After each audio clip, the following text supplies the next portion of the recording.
Friends, welcome to Bhoomika kitchen. ನಾನು ನಿಮ್ಮ ಭೂಮಿಕಾ ಸುದರ್ಶನ್. ಇವತ್ತು ಸ್ಪೆಷಲ್ ಆಗಿರೋಂಥ ಒಂದು ಸಾಂಬಾರನ್ನ ತೋರಿಸ್ತಾ ಇದ್ದೀನಿ. ಅದೇನು ಗೊತ್ತಾ, ನೀವು ಬೇಳೆನೂ ಬೇಯಿಸೋ ಹಾಗಿಲ್ಲ, ತರಕಾರಿನೂ ಬೇಯಿಸೋ ಹಾಗಿಲ್ಲ, ಫಟಾಫಟ್ ಅಂತ ಒಂದು 15ರಿಂದ 20 ನಿಮಿಷದ ಒಳಗಡೆನೆ ಈ ಸಾಂಬಾರನ್ನ ಮಾಡ್ಕೊಂಡ್ಬಿಡ್ಬೋದು. ಕಡಲೆಕಾಯಿ ಬೀಜದ ಸಾಂಬಾರು.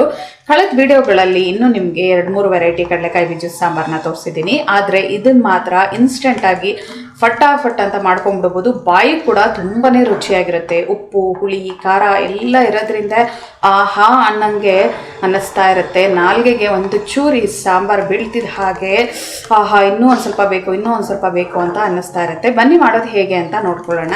ಸ್ಟವ್ ಆನ್ ಮಾಡಿಕೊಂಡು ಬಾಣಲಿ ಒಳಗಡೆ 1 ಟೇಬಲ್ ಸ್ಪೂನ್ ಎಣ್ಣೆ ಹಾಕೊಂಡಿದ್ದೀನಿ. ಎಣ್ಣೆ ಒಂಚೂರು ಚೆನ್ನಾಗಿ ಬಿಸಿ ಆಗ್ತಿದೆ ಹಾಗೆ ಅರ್ಧ ಕಪ್ಪು ಕಡಲೆಕಾಯಿ ಬೀಜದ ಸಾಂಬಾರ್ಗೆ ಈ ಕಡಲೆಕಾಯಿ ಬೀಜನ ಚೆನ್ನಾಗಿ ಫ್ರೈ ಮಾಡ್ಕೋಬೇಕು. ಕಡಲೆಕಾಯಿ ಬೀಜ ಚೆನ್ನಾಗಿ ಫ್ರೈ ಮಾಡ್ಕೊಳ್ತಿದ್ರಂಗೆ ಇದ್ರೊಳಗಡೆಗೆ 1 ಟೀ ಸ್ಪೂನ್ ಜೀರಿಗೆ, 4-5 ಬೆಳ್ಳುಳ್ಳಿ, 1 ಕರಿಬೇವಿನ ಸೊಪ್ಪು, 1 ಗರಿ ಕರಿಬೇವಿನ ಸೊಪ್ಪು, ಇದನ್ನು ಚೆನ್ನಾಗಿ ಹಾಕಿ ಮಿಕ್ಸ್ ಮಾಡ್ಕೊಂಡು ಫ್ರೈ ಮಾಡ್ಕೊಳ್ತೀನಿ. ಬೆಳ್ಳುಳ್ಳಿ ಕರಿಬೇವಿನ ಸೊಪ್ಪೆಲ್ಲ ಚೆನ್ನಾಗಿ ಘಮ ಬರೋವರೆಗೂ ಫ್ರೈ ಆಗ್ತಿದೆ ಹಾಗೆ ಬ್ಯಾಡಗಿ ಮೆಣಸಿನ್ಕಾಯಿ 4, ಗುಂಟೂರು ಮೆಣಸಿನ್ಕಾಯಿ 1ರಿಂದ 2 ನಿಮ್ಮ ಖಾರಕ್ಕೆ ತಕ್ಕಷ್ಟು. ಸಾಂಬಾರು ಪುಡಿನೂ ಹಾಕೋದ್ರಿಂದ ಇದಕ್ಕೆ ಮೆಣಸಿನ್ಕಾಯಿ ನೋಡ್ಬಿಟ್ಟು ನಿಮ್ಮ ಖಾರಕ್ಕೆ ತಕ್ಕ ಹಾಗೆ ಹಾಕ್ಕೊಳ್ಳಿ. ಮೀಡಿಯಂ ಸೈಜ್ 2 ಈರುಳ್ಳಿ ಒಂದು ಸ್ವಲ್ಪ ಸಾಫ್ಟ್ ಆಗೋವರೆಗೂ ಫ್ರೈ ಮಾಡ್ಕೊಳ್ತೀನಿ. ಈರುಳ್ಳಿ ಒಂದು ಸ್ವಲ್ಪ ಸಾಫ್ಟ್ ಆಗ್ತಿದೆ ಹಾಗೆ 1 ಟೊಮೆಟೊ, ಜಾಮ್ ಟೊಮೆಟೊ ಉಪಯೋಗಿಸ್ತಾ ಇದ್ದೀನಿ ನಾನು. ಹುಣಸೆ ಹಣ್ಣಿನ ರಸ ಇರೋದ್ರಿಂದ ನಾನು ಮಿಕ್ಸರ್ಗೆ ಹಾಕೊಳ್ತೀನಿ ರುಬ್ಬೋದಕ್ಕೆ. ಇಲ್ಲ ಅಂದರೆ ಈ ಟೈಮಲ್ಲೇ ನೀವು 1 ಚಿಕ್ಕ ಪೀಸ್ ಹುಣಸೆ ಹಣ್ಣು ಹುಳಿಗೆ ತಕ್ಕ ಹಾಗೆ ಹಾಕೋಬೋದು. ಬೇಗ ಸಾಫ್ಟ್ ಆಗಲಿ ಟೊಮೆಟೊ ಅಂತ ಅಂದ್ಬಿಟ್ಟು ಒಂಚೂರು ಉಪ್ಪು ಹಾಕೊಳ್ತಾ ಇದ್ದೀನಿ. ಮೀಡಿಯಂ ಫ್ಲೇಮಲ್ಲಿ ಟೊಮೆಟೊ ಸಾಫ್ಟ್ ಆಗೋವರೆಗೂ ಚೆನ್ನಾಗಿ ಫ್ರೈ ಮಾಡ್ತೀನಿ. ಎಲ್ಲ ಚೆನ್ನಾಗಿ ಫ್ರೈ ಆಗಿದೆ. ಸ್ಟವ್ ಆಫ್ ಮಾಡ್ತಾ ಇದ್ದೀನಿ. ಇದು ತಣ್ಣಗಾದ ನಂತರ ಮಿಕ್ಸರ್ ಜಾರ್ ಒಳಗಡೆ ಹಾಕೊಳ್ತೀನಿ. ಇದಕ್ಕೆ ಒಂದು ಸ್ವಲ್ಪ ಕ್ವಾಂಟಿಟಿ ನೀರು ಹಾಕ್ಕೊಂಡು ರುಬ್ಕೋಬೇಕು ಗಟ್ಟಿಗೆ. ಮೊದಲು ಹಾಗೆ ಗ್ರೈಂಡ್ ಮಾಡಿಕೊಂಡು ನಂತರ ನೀರು ಹಾಕ್ಕೊಂಡು ರುಬ್ಕೋಬೇಕು. ಬೇಕಿದ್ರೆ ಹುಣಸೆ ಹಣ್ಣು ಪೇಸ್ಟ್ ಇವಾಗಲೇ ಹಾಕೋಬೋದು, ಇಲ್ಲ ಅಂದರೆ ರುಬ್ಬಿದ ನಂತರ ಸಾರು ಒಳಗಡೆನೂ ಮಿಕ್ಸ್ ಮಾಡ್ಕೋಬೋದು.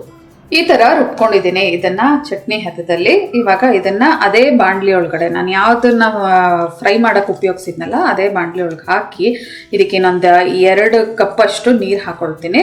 ಸಾಂಬಾರ್ ಕನ್ಸಿಸ್ಟೆನ್ಸಿಗೆ ಇದನ್ನು ತೆಳು ಮಾಡ್ಕೋಬೇಕು. ಮಿಕ್ಸರ್ ಜಾರ್ ಒಳಗಡೆ 1 ಕಪ್ಪಷ್ಟು ನೀರು ಹಾಕೊಂಡಿದ್ದೀನಿ. ಕನ್ಸಿಸ್ಟೆನ್ಸಿ ನೋಡ್ಕೊಂಡು ಇನ್ನೊಂದು ಕಪ್ಪಷ್ಟು ನೀರನ್ನ ಹಾಕೊಳ್ತೀನಿ.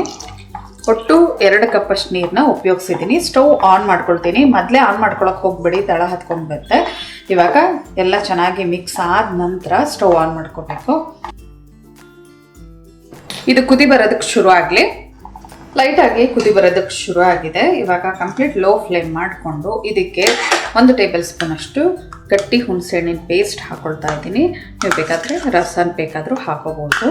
ರುಚಿಗೆ ತಕ್ಕಷ್ಟು ಉಪ್ಪು. ಆವಾಗಲೇ ಸ್ವಲ್ಪ ಟೊಮೆಟೊ ಬಾಡಿಸ್ಕೊಳಕ್ಕೆ ಹಾಕೊಂಡಿದ್ದೆ. ಇವಾಗ ರುಚಿಗೆ ಎಷ್ಟು ಬೇಕಷ್ಟು ಉಪ್ಪು ಹಾಕ್ಕೊಂಡು 1/4 ಟೀ ಸ್ಪೂನ್ ಅಷ್ಟು ಅರಶಿನ, ಜೊತೆಗೆ ಒಂದು ಅರ್ಧ ಟೇಬಲ್ ಸ್ಪೂನ್ ಅಷ್ಟು ನಿಮ್ಮ ಖಾರಕ್ಕೆ ತಕ್ಕಷ್ಟು ಸಾಂಬಾರು ಪೌಡರ್. ಇದನ್ನು ಎಲ್ಲ ಚೆನ್ನಾಗಿ ಮಿಕ್ಸ್ ಮಾಡಿಕೊಂಡು ಏನಿಲ್ಲ ಅಂದರೂ ಒಂದು 7ರಿಂದ 8 ನಿಮಿಷ ಈ ಸಾಂಬಾರನ್ನ ಚೆನ್ನಾಗಿ ಕುದಿಸ್ಕೋಬೇಕು. ಇನ್ನೂ ಗಟ್ಟಿ ಆಗ್ತಾ ಇರುತ್ತೆ. ನಿಮ್ಮ ಸಾಂಬಾರು ಕನ್ಸಿಸ್ಟೆನ್ಸಿಗೆ ಇನ್ನೊಂದು ಅರ್ಧ ಲೋಟದಷ್ಟು ನೀರನ್ನ ಹೆಚ್ಚು ಕಮ್ಮಿ ಹಾಕೋಬೋದು. 5 ನಿಮಿಷ ಈ ಸಾರನ್ನ ಚೆನ್ನಾಗಿ ಕುದಿಸ್ಕೊಂಡಿದ್ದೀನಿ. ಇವಾಗ ಮೇಯ್ನ್ ಇದಕ್ಕೆ ಒಗ್ಗರಣೆಯನ್ನು ಬೆಳ್ಳುಳ್ಳಿ ಒಗ್ಗರಣೆ ಹಾಕೊಳ್ಳಿ, ಆವಾಗ ತುಂಬ ಚೆನ್ನಾಗಿರುತ್ತೆ. 1 ಟೇಬಲ್ ಸ್ಪೂನ್ ಅಷ್ಟು ಎಣ್ಣೆ ಹಾಕ್ಕೊಂಡು ಸಾಸಿವೆ ಅರ್ಧ ಟೀ ಸ್ಪೂನ್, ಜೀರಿಗೆ ಅರ್ಧ ಟೀ ಸ್ಪೂನ್, ಇಂಗು, ಬೆಳ್ಳುಳ್ಳಿ 1 ಉಂಡೆಯಷ್ಟು ಜಜ್ಬಿಟ್ಟು ಹಾಕೋಬೇಕು. ಜೊತೆಗೆ ಕರಿಬೇವಿನ ಸೊಪ್ಪು ಇದೆಲ್ಲನೂ ಹಾಕ್ಕೊಂಡು ಒಳ್ಳೆ ಚೆನ್ನಾಗಿ ಬಾಡಿಸ್ಕೊಂಡು ಇದರೊಳಗಡೆ ಹಾಕ್ಕೊಂಡ್ರೆ ಆಹಾ ಏನು ಘಮ ಘಮ ಅಂತ ಇರುತ್ತೆ ಗೊತ್ತಾ.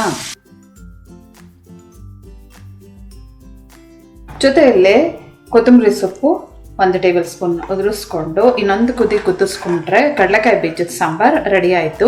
ನಾನು ಇದಕ್ಕಿಂತ ಮುಂಚೆ ಇನ್ನೂ 2-3 ವೆರೈಟಿ ಕಡಲೆಕಾಯಿ ಬೀಜದ ಸಾಂಬಾರನ್ನ ತೋರಿಸಿದ್ದೀನಿ. ಆದರೆ ಇದಂತೂ ಮುದ್ದೆಗೆ ಒಳ್ಳೆ ಕಾಂಬಿನೇಷನ್ನು. ರಾಗಿ ಮುದ್ದೆ ಆಗಿರ್ಬೋದು ಅಥವಾ ಜೋಳದ ಮುದ್ದೆ ಆಗಿರ್ಬೋದು. ಅದಷ್ಟೇ ಅಲ್ಲ, ಅನ್ನಕ್ಕೆ ಕೂಡ ತುಂಬಾ ಚೆನ್ನಾಗಿ ಹೊಂದುತ್ತೆ ಇದು. ನೀವು ಕೂಡ ಸುಲಭವಾಗಿರೋವಂಥ ಈ ಕಡಲೆಕಾಯಿ ಬೀಜದ ಸಾಂಬಾರನ್ನ ಮಾಡಿಕೊಂಡು ಹೇಗಿದೆ ಅಂತ ನನಗೆ ಕಮೆಂಟ್ ಬಾಕ್ಸಲ್ಲಿ ತಿಳಿಸಿ. ಇವಾಗ ಸ್ಟವ್ ಆಫ್ ಮಾಡ್ತಾ ಇದ್ದೀನಿ. ಈ ವಿಡಿಯೋ ನಿಮ್ಗೆ ಇಷ್ಟ ಆಗಿದ್ದರೆ ಲೈಕ್ ಮಾಡಿ, ಶೇರ್ ಮಾಡಿ. ಯಾರೆಲ್ಲ ಇನ್ನು ಭೂಮಿಕಾ ಕಿಚನ್ಗೆ ಸಬ್ಸ್ಕ್ರೈಬ್ ಆಗಿಲ್ಲ ದಯವಿಟ್ಟು ಸಬ್ಸ್ಕ್ರೈಬ್ ಆಗಿ. Thanks for watching.